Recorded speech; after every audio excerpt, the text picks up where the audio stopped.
Margaret Williams had lived in Millbrook for 30 years, but most people still didn't know her name. Every morning at 6 o'clock, she walked the same quiet streets to the community center. Her footsteps echoed softly on the empty sidewalks as she carried her cleaning supplies in an old canvas bag. The town was still sleeping, but Margaret was already starting her day.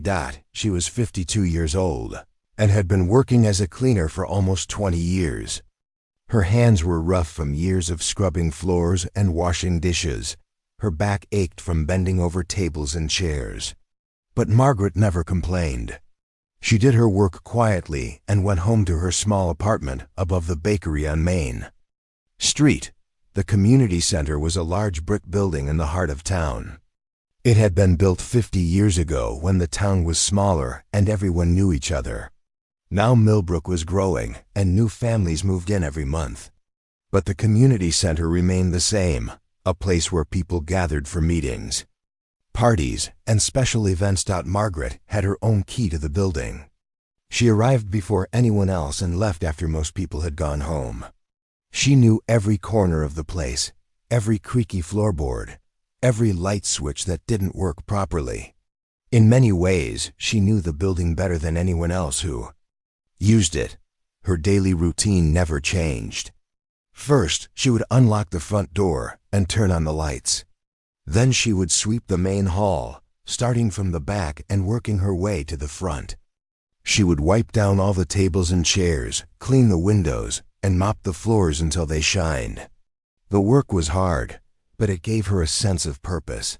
Most people who came to the community center barely noticed Margaret. She was like a shadow moving quietly through the rooms. When she did speak to someone, it was usually just a polite, "Good morning," or "Excuse me." People would nod and continue with their conversations. They saw her as part of the building, necessary but not really important. Margaret didn't mind being invisible. She had learned long ago that it was easier to stay quiet than to draw attention to herself. She had grown up poor in a family that didn't have money for extras like music lessons or fancy clothes. She had learned to be grateful for what she had and not to ask for more. But there was one thing in the community center that always caught Margaret's attention. In the corner of the main hall sat an old upright piano. It was brown and scratched, with several keys that had turned yellow over the years. Some of the keys stuck when you pressed them, and others made strange buzzing sounds. The piano had been donated to the center 5 years ago by Mrs. Henderson when she moved to a nursing home. Nobody really used the piano anymore. It was too old and damaged for the music teacher who came once a week to give lessons to children. She had her own electronic keyboard that she brought from home. The piano just sat in the corner, collecting dust and taking up space. Every day when Margaret cleaned around the piano, she would stop for a moment and look at it. She would run her cloth over the keys gently, being careful not to press them and make noise. Sometimes she would sit on the bench for just a few seconds, pretending she knew how to play. But she always made sure no one was watching. Margaret had always loved music. When she was young, she would listen to the radio in their small kitchen while her mother cooked dinner. She would hum along to the songs and imagine herself playing piano like she saw in movies. But piano lessons cost money, and her family didn't have any to spare. As she grew older, Margaret still loved music. She would listen to classical music on her old radio at home. She knew the names of famous composers like Mozart and Beethoven. She could recognize different pieces and would sometimes hum them while she worked. But she had never touched a real piano in her life. The community center was getting ready for something special. The annual fundraising gala was coming up in 2 weeks. This was the biggest event of the year, when all the important people in town came together to raise money for local charities. Margaret had worked at the gala for the past 5 years, serving food and cleaning up after the guests. She watched as volunteers came in every day to decorate the hall. They hung beautiful lights from the ceiling and covered the tables with white tablecloths. They brought in flowers and candles to make everything look elegant.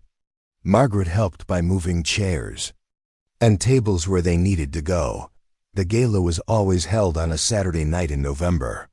People would dress in their finest clothes, men in suits and ties, women in beautiful dresses and jewelry. They would eat expensive food and drink wine while a professional musician played piano in the background. Margaret had always admired how graceful and confident the piano players looked. This year, they had hired a young man from the city to play piano. He had come to practice a few times, and Margaret had listened from the kitchen while she washed dishes. His playing was beautiful and smooth. He made it look so easy, his fingers dancing across the keys like they were floating. Margaret wondered what it would feel like to play piano like that. She imagined her own fingers on the keys, creating beautiful music that would make people stop and listen. But she knew it was just a dream. She was a cleaning lady, not a musician. She didn't have the education or training to play an instrument. As the day of the gala got closer, Margaret noticed more activity in the community center. Important people from town came to check on the preparations. Mrs. Whitmore, the richest woman in Millbrook, came by almost every day. She owned the biggest house in town and always wore expensive clothes and jewelry. She was in charge of organizing the gala and making sure everything was perfect. Margaret tried to stay out of Mrs. Whitmore's way. She had learned that rich people didn't like to be bothered by the help. But sometimes she would overhear conversations about the event. They were expecting over 200 guests this year. It would be the biggest gala ever held in Millbrook. The old piano in the corner seemed even more forgotten as the preparations continued. Everyone was focused on the main stage where the hired pianist would perform. The old piano was pushed further into the corner to make room for more tables. Margaret felt sorry for it, sitting there alone and unused. On the day before the gala, Margaret stayed late to help with the final preparations. She swept and mopped the floors one more time, making sure everything was spotless. As she worked, she found herself humming a melody she had heard on the radio that morning. The sound echoed softly in the empty hall. When she finished cleaning, Margaret walked over to the old piano. She looked around to make sure she was alone, then sat down on the bench. She placed her hands on the keys but didn't press them. She closed her eyes and imagined the music she could create if she only knew how. Tomorrow night, the hall would be filled with music and laughter. Important people would gather to support good causes. Margaret would be there too, working quietly. In the background as always. She would serve food and clean up messes, invisible as usual. But as she sat at the old piano in the quiet hall, Margaret felt something stirring inside her. It was a feeling she had carried for years, but never acknowledged. Deep down she knew. She had music in her heart. She just had never had the chance to let it out. The night of the gala finally arrived. Margaret woke up early, even though the event wouldn't start until 7 in the evening. She had been thinking about this day for weeks. Her small apartment felt extra quiet as she made her morning coffee and looked out the window at Main Street below. By afternoon, Margaret was at the community center helping with the final preparations. The hall looked magnificent. Crystal glasses sparkled on white tablecloths, and fresh flowers filled the air with sweet perfume. The lighting was soft and warm, making everything glow like a fairy tale. Margaret changed into her best dress in the small storage room where she kept her cleaning supplies. It was a simple navy blue dress that she had bought at a discount store 3 years ago. She had worn it to church every Sunday since then. She brushed her graying hair and pinned it back neatly. Looking in the small mirror, she wished she had something more elegant to wear, but this would have to do. The guests began arriving at 6:30. Margaret watched from the kitchen window as expensive cars pulled up outside. Men stepped out wearing black suits and bow ties. Women emerged in flowing gowns and sparkling jewelry. Their laughter filled the evening air as they walked into the building. Margaret's job tonight was to help serve drinks and clear away empty plates. She moved quietly through the crowd, trying not to bump into anyone or draw attention to herself. The guests were talking about business deals, vacation trips, and their children's achievements in private schools. Margaret listened but said nothing. The hired pianist arrived right on time. His name was David, and he was 25 years old with dark hair and confident eyes. He wore a crisp white shirt and black pants. Margaret had watched him practice several times over the past week. He was very talented and made playing piano look effortless. David set up his music sheets on the piano bench and began playing soft background music while the guests enjoyed their dinner. His fingers moved smoothly across the keys, creating beautiful melodies that floated through the room. People continued their conversations, but Margaret could tell they were enjoying the music. Mrs. Whitmore stood up to give a speech about the charities they were supporting this year. She looked stunning in a red silk dress with diamond earrings that caught the light every time she moved her head. She thanked everyone for coming and talked about how important it was for the community to help those in need. After the speech, David began playing more energetic pieces. Some couples even started dancing on the small space in front of the stage. Margaret watched from the side, holding a tray of empty glasses. She thought about how wonderful it must feel to dance with someone while beautiful music played. Everything was going perfectly until 8:30. David was in the middle of playing a complicated classical piece when something went wrong. His right hand suddenly stopped moving, and he grabbed his wrist with his left hand. His face twisted in pain, and he stood up quickly from the piano bench. "My wrist," he said loudly. "Something's wrong with my wrist." Dr. Peterson, who was sitting at table 5 with his wife, quickly got up and rushed to help David. He examined the young man's wrist carefully while everyone watched with concern. Margaret stayed in her corner, but she could see that David was in real trouble. "It looks like a severe muscle strain," Dr. Peterson announced to the room. "You need to rest this immediately. No more playing tonight, I'm afraid." A worried murmur went through the crowd. Music was an important part of the gala. Without it, the elegant atmosphere would be lost. People looked at each other uncertainly, not sure what to do next. Mrs. Whitmore's face showed her panic. She had organized this event for months, and everything had to be perfect. The success of the gala depended on creating the right mood, and music was essential for that. She looked around the room desperately, trying to think of a solution. "Isn't there another piano player here tonight?" she asked loudly. "Surely someone among our guests can play a few songs." People looked around at each other, but no one volunteered. Most of the guests were business people, doctors, and lawyers. They were successful and wealthy, but they weren't musicians. The silence grew uncomfortable as Mrs. Whitmore's frustration became more obvious.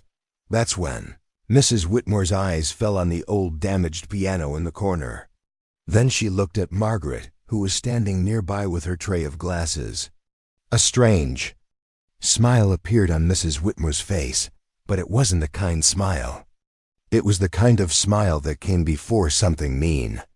"Wait a minute," Mrs. Whitmore said in a voice loud enough for everyone to hear. "I have an idea. Why don't we have Margaret play for us?" The room went quiet. Margaret felt her heart stop beating for a moment. Everyone was looking at her now, and she wanted to disappear into the floor. "Margaret?" someone asked. "The cleaning lady, yes," Mrs. Whitmore said, her voice getting louder and more excited. "Our Margaret here spends more time around pianos than anyone else. She cleans around them every day. Maybe she's picked up some skills along the way." A few people started laughing quietly. Margaret's cheeks burned with embarrassment. She could feel her hands shaking as she held the tray of glasses. "Come on, Margaret," Mrs. Whitmore continued. "Don't be shy. We're all friends here, aren't we? Just play us a little something. Nothing fancy. We're not expecting a concert. Just a simple tune to keep the evening going." More people were laughing now. Margaret realized this was all a joke to them. They thought it was funny, The idea of the poor cleaning lady trying to play piano. They wanted to be entertained by her failure. Besides, Mrs. Whitmore added with a cruel laugh, that old piano in the corner is perfect for someone of your skill level. It's probably the only piano broken enough to match your playing ability. The laughter grew louder.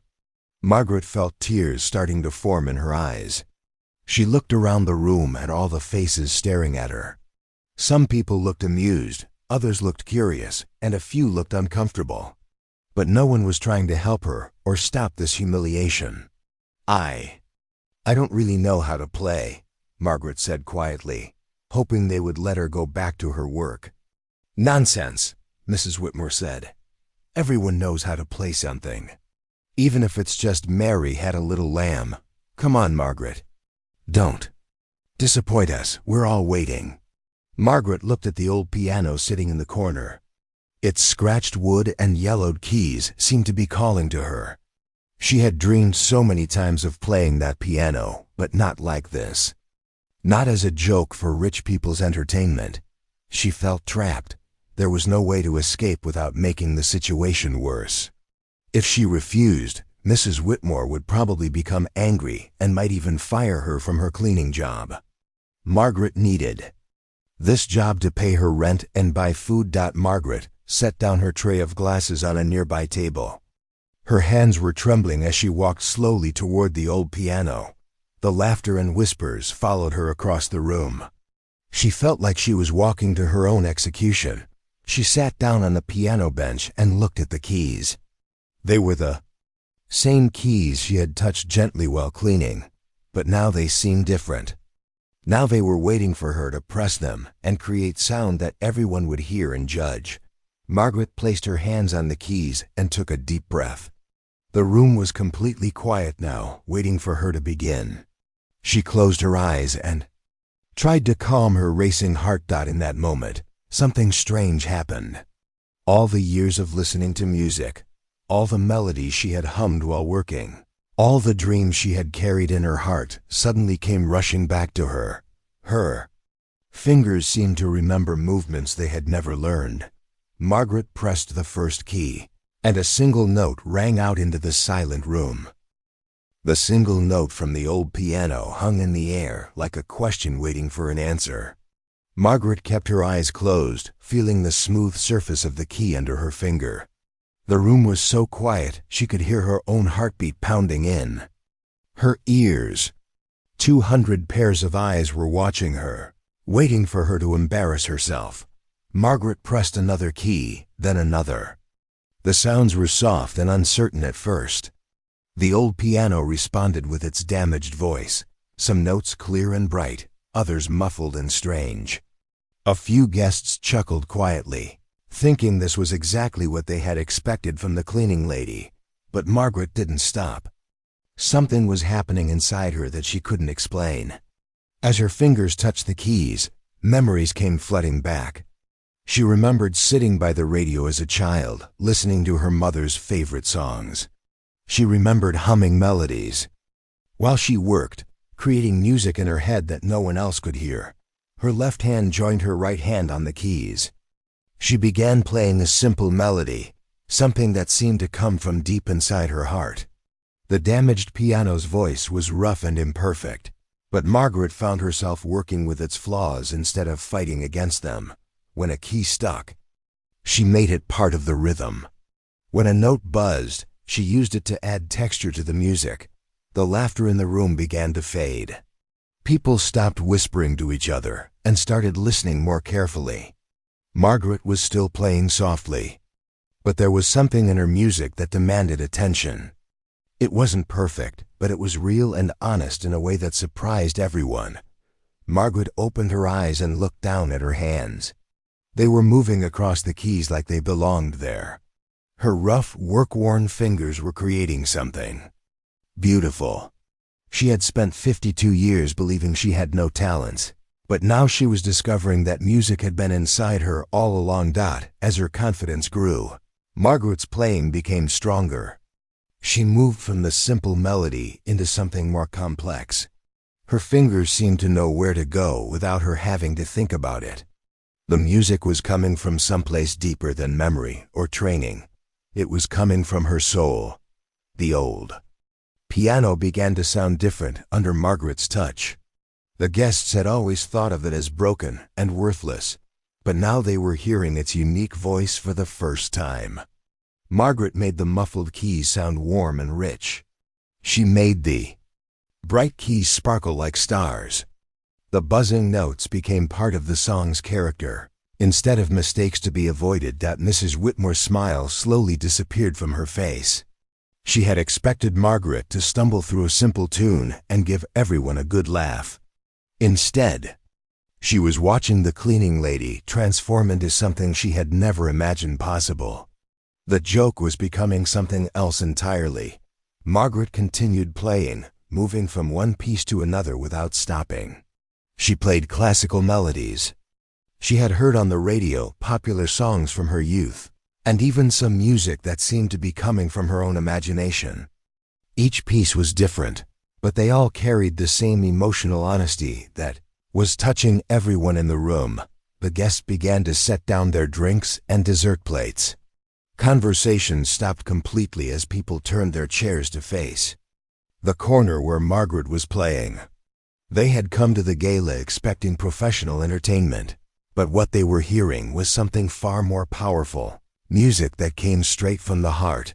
Margaret played a piece that reminded her of autumn evenings when she was young. Her fingers danced across the keys, telling the story of falling leaves and cool air and the feeling of being alone, but not lonely. The damaged piano sang along with her, its imperfect voice adding depth and character to every note. Then she played something that sounded like spring rain. The melody was gentle and cleansing, washing away the tension and embarrassment that had filled the room just minutes before. Margaret's hands moved like water flowing over rocks, finding the natural path through the music without forcing anything. Dr. Peterson, who had been checking on the injured pianist, found himself drawn back into the main hall by the sound. He stood in the doorway, amazed by what he was hearing. The young professional pianist was talented, but his playing had been technically perfect and emotionally distant. Margaret's music was the opposite, technically imperfect but emotionally overwhelming. Margaret began playing a lullaby that seemed to come from her childhood. The melody was simple and sweet, but the way she played it made everyone think of their own mothers and the safety they had felt as children.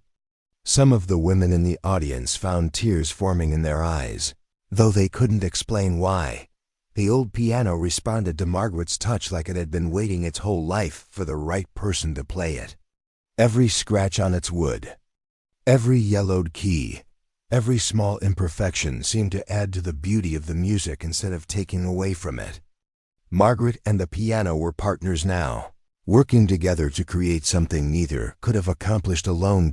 As Margaret played, her entire appearance seemed to change. The quiet, invisible cleaning lady was gone.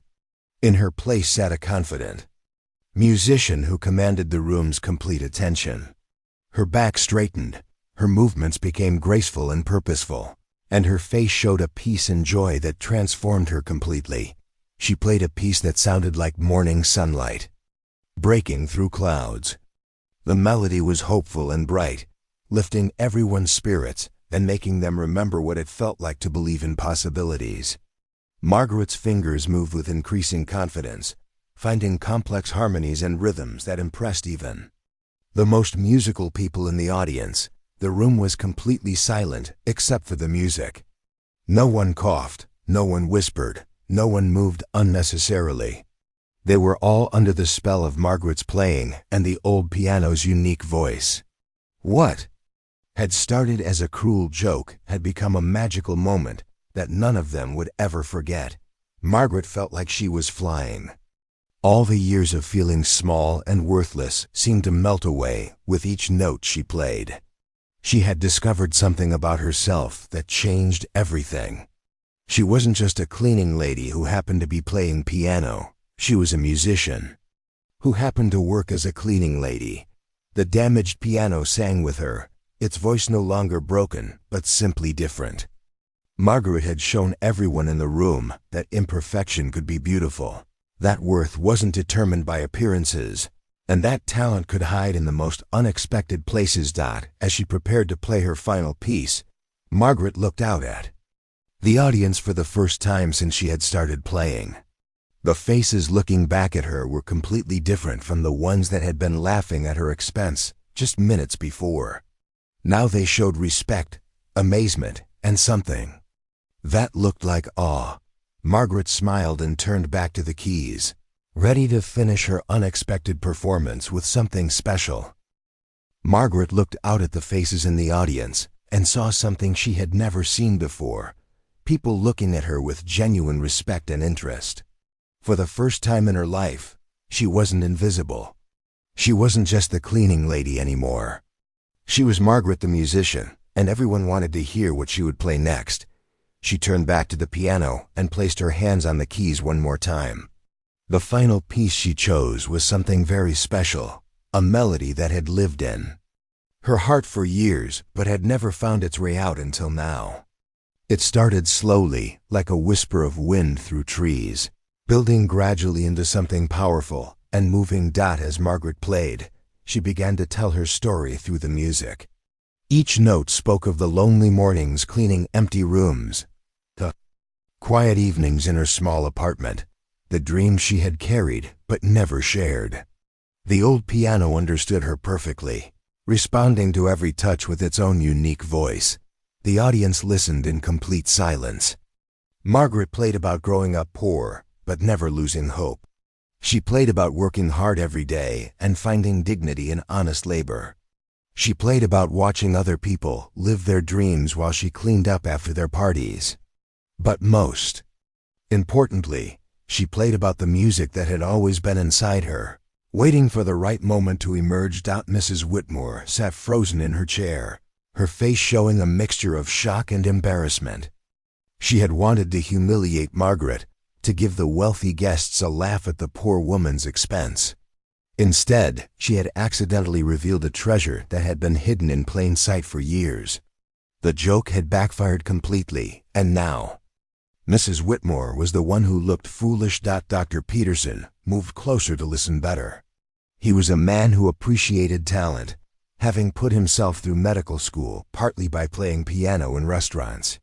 He could tell that Margaret wasn't just playing simple melodies. She was demonstrating real musical knowledge and skill. Her technique wasn't formally trained, but it was naturally gifted and emotionally powerful. Margaret's playing grew more confident with each measure.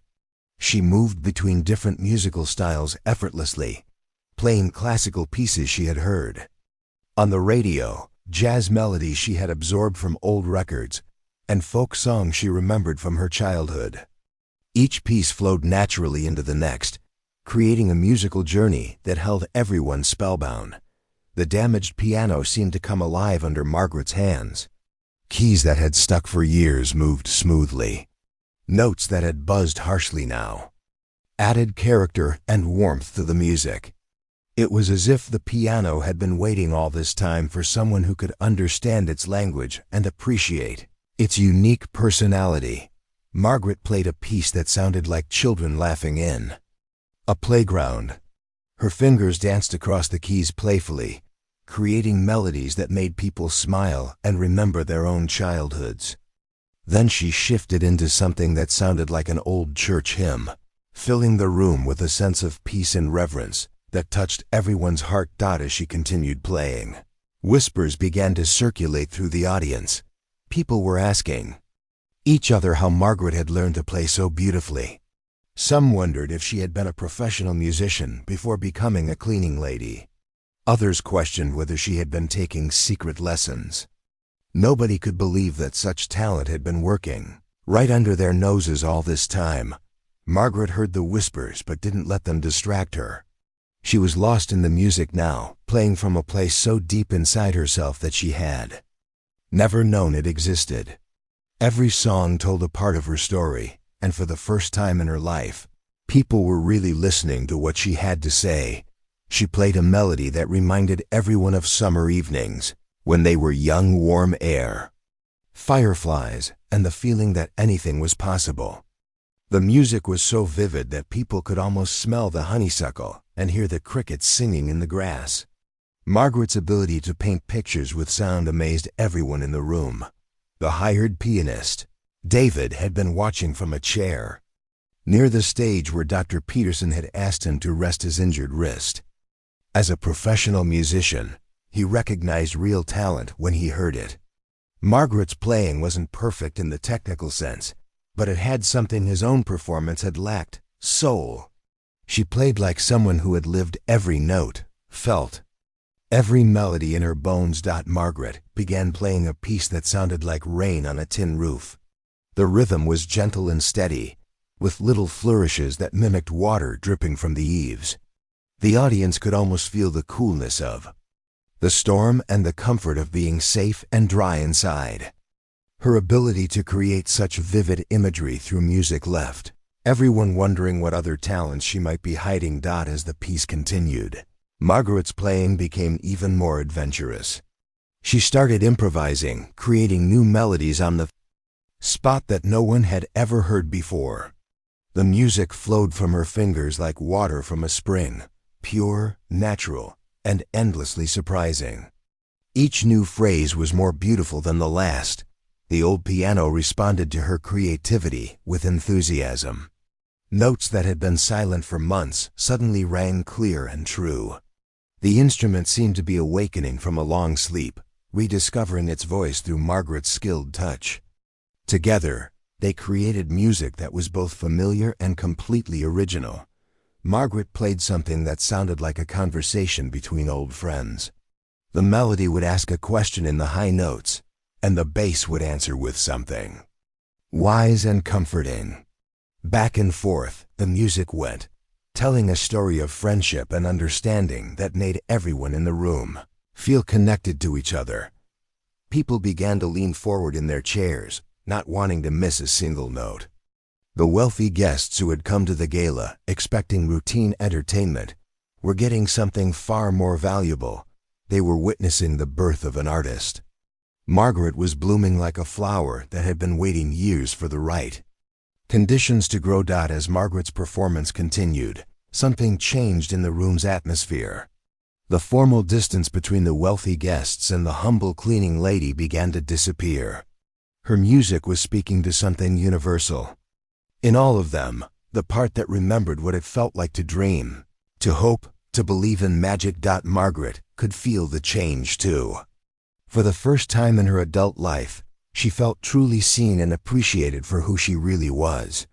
Not the poor woman who cleaned their messes, not the invisible servant who existed on the edges of their world, but Margaret the person, Margaret the dreamer, Margaret the musician. She began building toward the end of her performance, preparing to play one final piece that would bring this magical evening to its conclusion. But she knew that after tonight, nothing would ever be the same again. Margaret chose her final piece carefully. It would be something she had never played before, something that came entirely from her heart in this very moment. She closed her eyes and let the music flow through her fingers like a river finding its way to the sea. The melody started soft and gentle, like the first light of dawn breaking over the mountains. As she played, Margaret felt like she was telling the story of her entire life. The music spoke of a little girl who dreamed of making beautiful sounds, a young woman who learned to be invisible, a middle-aged cleaner who carried songs in her silence. But now the melody was changing, growing stronger and more hopeful. It was the sound of a woman discovering who she truly was. The old piano sang with her, its damaged voice now sounding perfect for this moment. Every scratch on its wood, every yellowed key, every imperfection seemed to add beauty to the music instead of taking it away.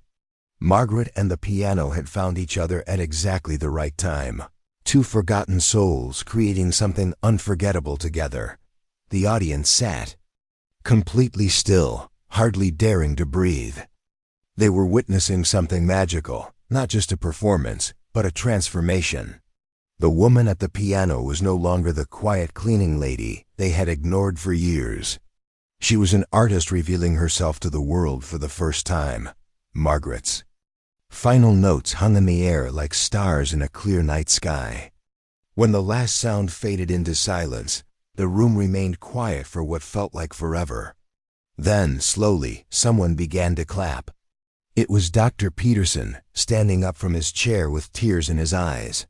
His applause was joined by another person, then another, until the entire room erupted in thunderous appreciation. People jumped to their feet, clapping and cheering like they had just witnessed the greatest concert of their lives. Margaret stood up from the piano bench, her legs shaking slightly as the reality of what had just happened began to sink in. The faces looking back at her were filled with amazement, respect, and something that looked like wonder. Mrs. Whitmore remained seated, her face red with embarrassment.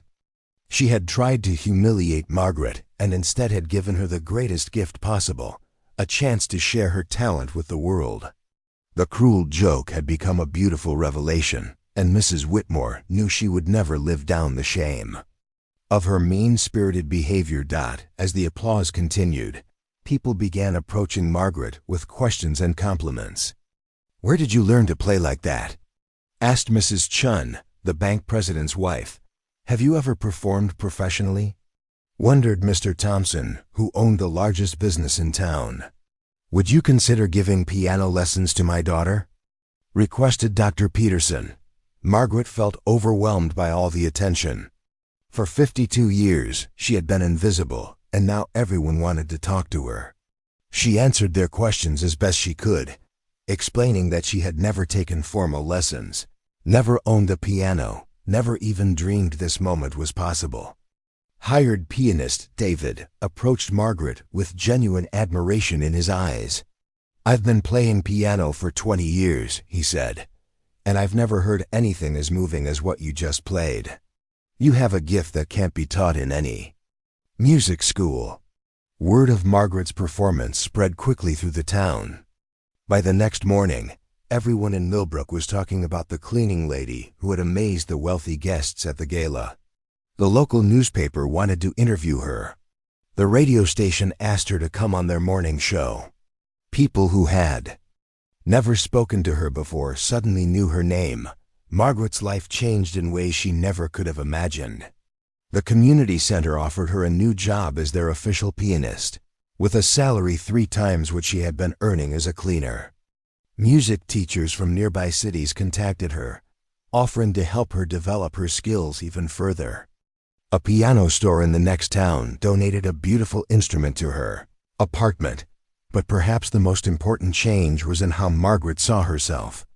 The invisible woman who had spent decades in the shadows had discovered that she had been visible all along. She just needed the right moment to shine. She began giving piano lessons to children in the community, teaching them that music wasn't about perfection, but about expressing what was in their hearts. The old damaged piano became famous. Throughout the region, people came from miles away to hear the instrument that had helped reveal Margaret's talent. The community center decided to keep it exactly as it was, scratches and all, as a reminder that beauty could be found in unexpected places. Margaret often thought about that night at the gala and how a moment of cruelty had become a gift of transformation. Mrs. Whitmore had tried to make her look foolish, but instead had given her the chance to discover her true self. Sometimes the worst moments in life could become the doorways to the best chapters. 6 months after the gala, Margaret gave her first official concert at the community center. The hall was packed with people who had heard about the miraculous cleaning lady pianist. She played the same old damaged piano, and once again, it sang beautifully under her skilled touch. In the audience sat Mrs. Whitmore, who had come to apologize for her behavior that night.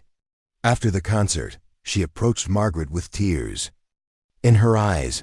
"I'm sorry for what I did," she said. "I was cruel and thoughtless. But I'm glad that my meanness led to something so beautiful." Margaret smiled and forgave her completely. She had learned that holding on to anger only hurt herself. and she preferred to focus on the joy that music brought to her life. "Thank you," she told Mrs. Whitmore. "If you hadn't asked me to play that night, I might never have discovered who I really am." The community center established a scholarship program in Margaret's name to provide music lessons for children who couldn't afford them. They wanted to make sure that no one else would have to wait 52 years to discover their hidden talents. Margaret continued working at the community center, but now as a music teacher and performer instead of a cleaner.